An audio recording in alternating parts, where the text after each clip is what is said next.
Le 6 avril 2025, le ministre de la Justice congolais Constant Mutamba était reçu dans l'émission Banamboka Congo de la chaîne Télé 50.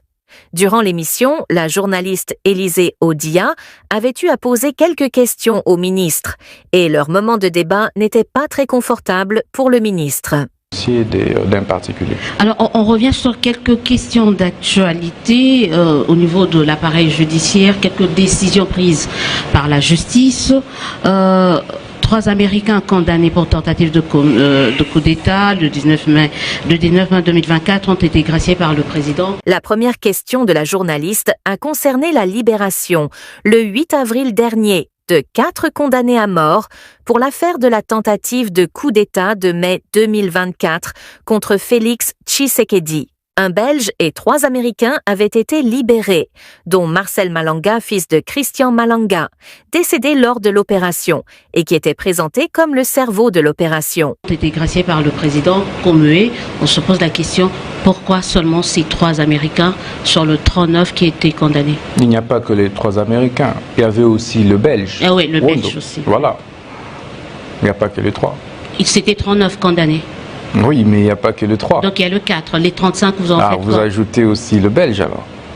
Voilà, je dis c'est le 4, ils étaient 39 condamnés. Ah, très bien. Alors, donc ils sont 4, il reste 35. Ah, très bien. Vous savez, la procédure de l'exécution de la peine de mort oblige le ministère public à solliciter ce qu'on appelle la grâce présidentielle, qui relève du pouvoir discrétionnaire du chef de l'État.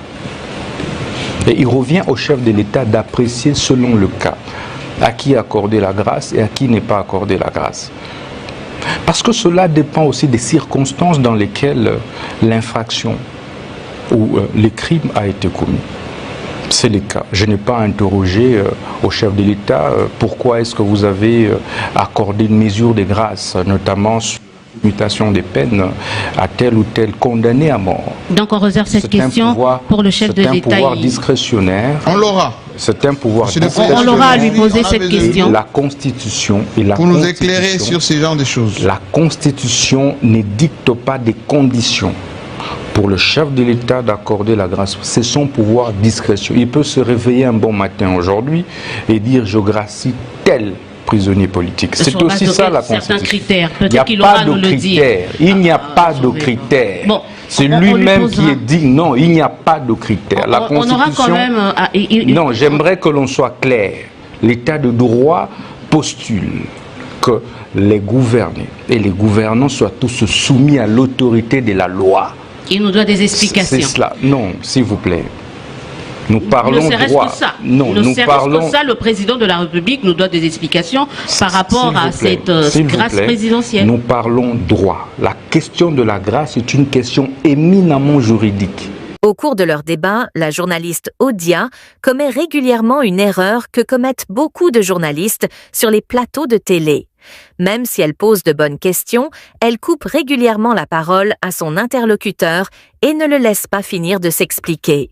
La question de la grâce est une question éminemment juridique. Et laissez que je puisse expliquer en tant que... La justice est rendue au nom de...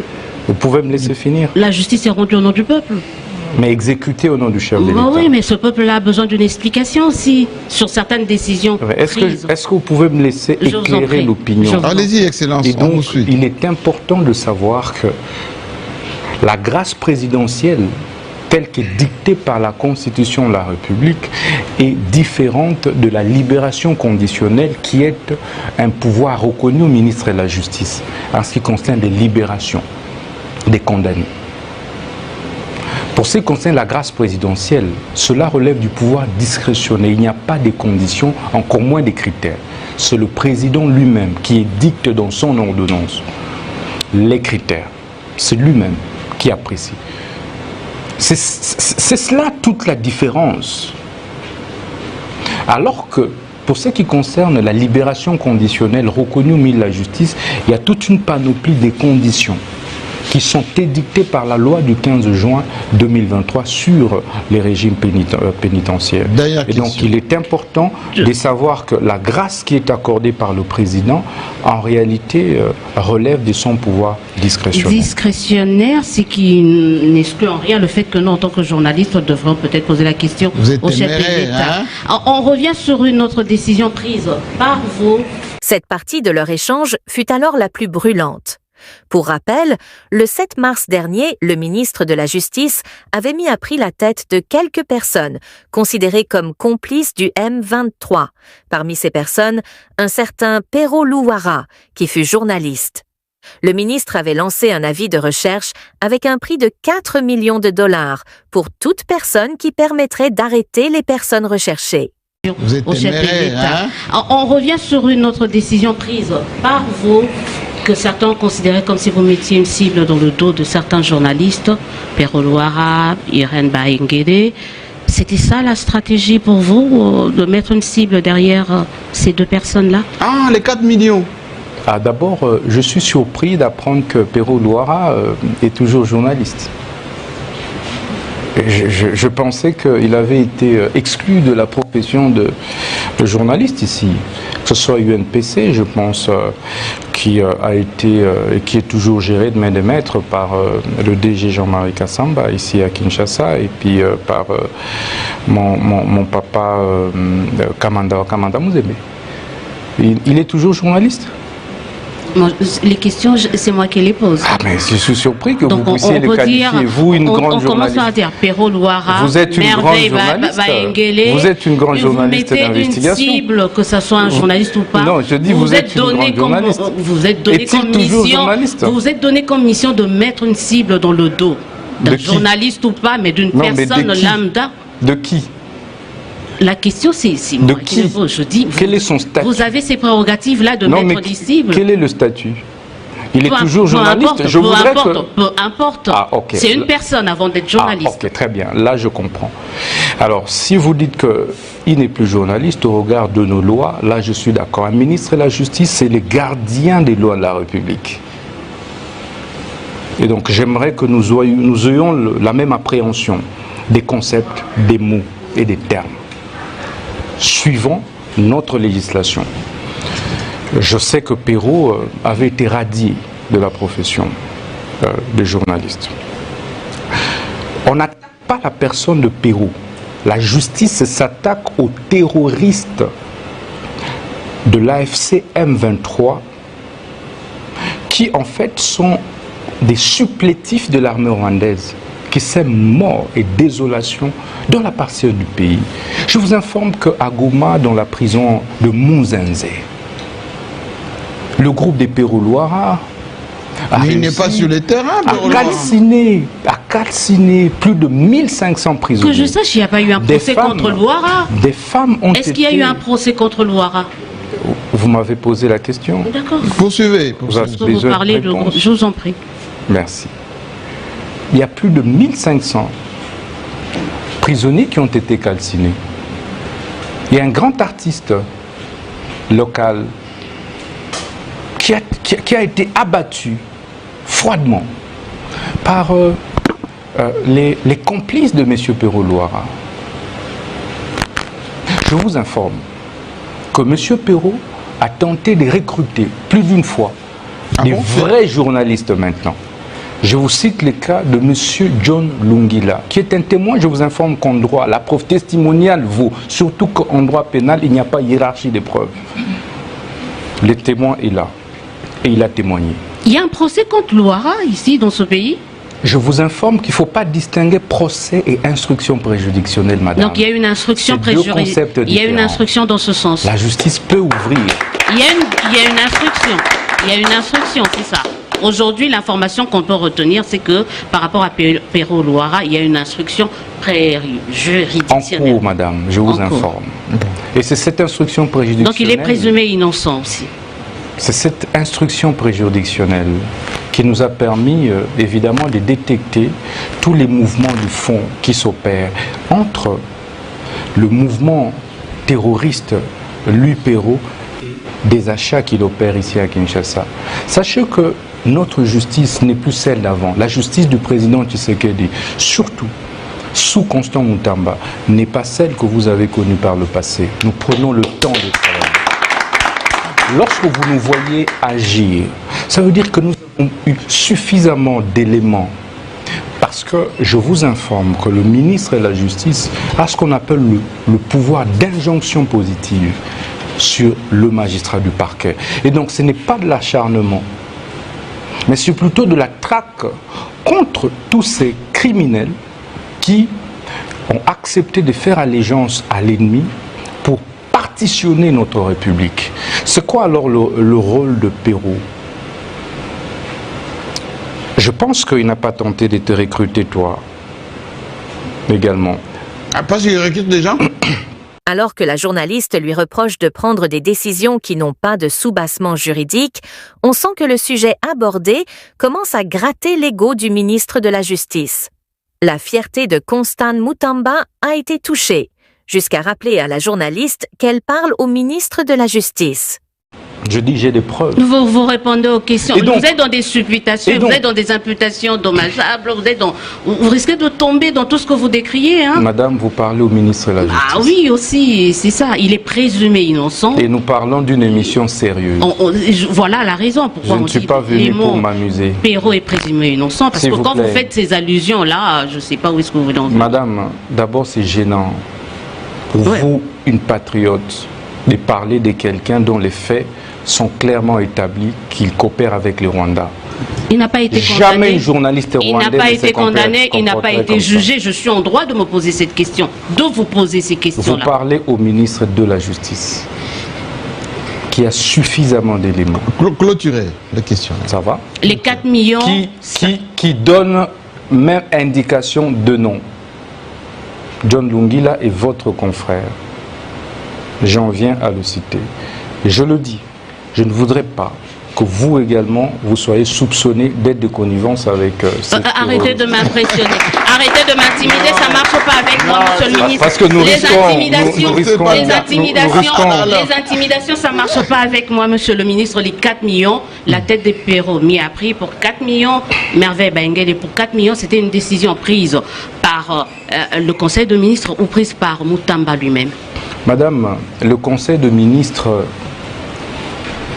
ne remplace pas un ministre qui fonctionne dans ses attributions conformément à l'ordonnance portant attribution des ministères. Le Conseil de ministres ne signe pas des arrêtés, des ordonnances et des décrets. C'est cela l'état de droit. Le Conseil de ministres n'a pas la vocation de donner injonction.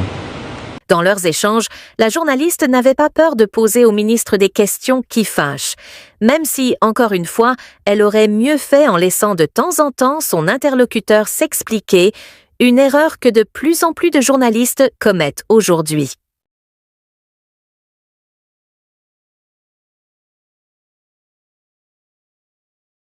Merci beaucoup, M. Willief, pour la parole accordée par rapport à ces deux dossiers très épineux qui défraient la chronique actuellement. Bon. Si je peux d'abord commencer par le dossier Matata Pognon. D'abord, le problème est que la justice congolaise actuellement, nous ne pouvons pas essayer de mâcher les mots. La justice est un peu politisée. Comment ça? Parce que les mêmes faits reprochés à Matata Pognon, ce sont les faits qui ont été ou qui sont reprochés à plusieurs acteurs politiques de ce régime, de régime actuel. Je ne pense pas que Matata Pognon actuellement est la seule personne, la seule personnalité qui est à avoir commis, des détournements. Parce que si on s'en tient au fait qu'on devrait réellement poursuivre les premiers ministres qui ont détourné de l'argent, et je pense que Matata Pognon ne serait pas le seul. Il ne serait pas le seul. Pourquoi? Parce que jusqu'à preuve du contraire, aujourd'hui, il n'y a aucune preuve contre Matata Pognon aucune preuve qui justifie le détournement de Matata Ponyo. Mais plusieurs personnes parlent aussi de Moussitou. À l'époque de Moussitou aussi, il y a eu des détournements. Mais pourquoi Moussitou n'est pas inquiété? Il n'y a que Matata Ponyo qui est inquiété.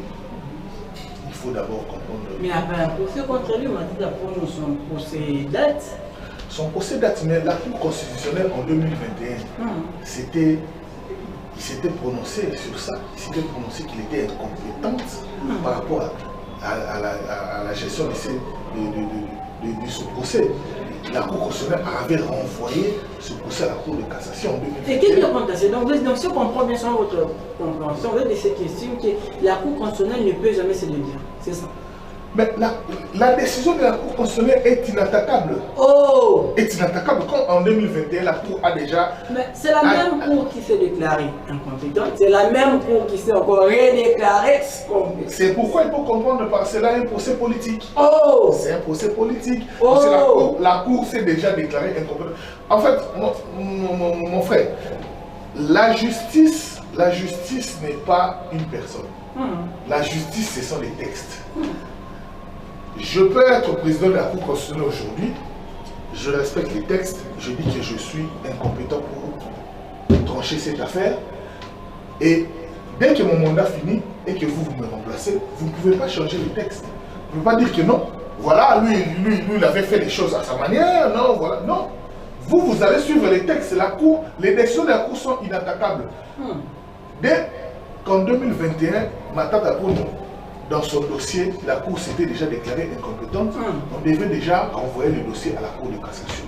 À ma grande surprise, je constate que le dossier Matata Ponyo a refait surface. Bon, c'est la justice. Mais il y avait des gens qui disaient que en fait, l'ancien président de la Cour constitutionnelle, M. Dieudonné Kalouba, apparemment ce dernier a été corrompu. Voilà pourquoi son successeur a repris le dossier. Apparemment. Apparemment, oui, mais quelles sont les preuves? Parce qu'en droit, le droit, c'est les preuves. Qui a donc en droit, il n'y a pas d'apparemment. Il n'y a pas d'apparemment. Il n'y a pas d'apparemment qui prouve que Dieudonné Kalouba a été corrompu. Et ce sont des accusations graves. Si Dieudonné Kalouba a été corrompu réellement, mais il faut l'arrêter. Pourquoi vous ne l'arrêtez pas? Pourquoi il n'a pas été arrêté? Parce que s'il a été réellement corrompu, parce que la corruption est interdite par la loi. Mais comment est-ce que quelqu'un qui a été corrompu n'est pas inquiété? Il ne doit pas ses affaires, il donne cours à l'uniquine, il doit faire le droit, tout ça. Ouais, donc il ne faut pas prendre la justice comme quelque chose de la rue comme ça. Non, la justice se base sur des faits réels et sur des preuves tangibles. Donc, moi je pense que cette affaire de la poursuite de Matata Ponyo, c'est un dossier purement politique. Pourquoi? Parce que même du temps de Kabila, même du temps de Félix Tshisekedi, il y a des gens qui ont commis plusieurs détournements. Plusieurs. Mais pourquoi ils ne sont pas poursuivis? Nous connaissons tous, personne n'est sans ignorer de l'affaire de la SNED de Ivaris Bouchard. Personne n'est sans ignorer ces dossiers.